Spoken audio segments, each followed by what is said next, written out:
ceist cahar. Tá muid géirig x oil. So Achar, no, burner. Achar tríntáin mar atá ar os again sin lá an bown van Iarde Ingrach. Iarde Ingrach. Okay, so sin lá an bown sin 8 fá x an Iarde Ingrach.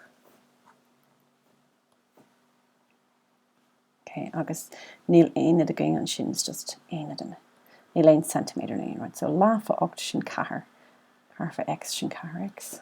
So tá is again go bhfuil an Achar an tríntáin. Tá is again go sin fé cahar éad. Carnatha chorm na cahar x. Agus somad géirig x oil. So tá fé cahar éad carnatha. So fé cahar, tá mit can an éad just ágáil ar 5 second. Ráin gach taobhar cahar chun fáil réig leis an cahar sin. Agus tá x again an sin, agus sin carsteach fé cahar sin sé.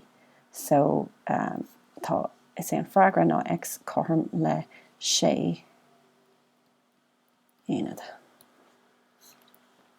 Taon check. Tá sé sin sé fá 8 sin dad 8 ráin sin ar dó agus fáin tú fé cahar. So sin é or freagra.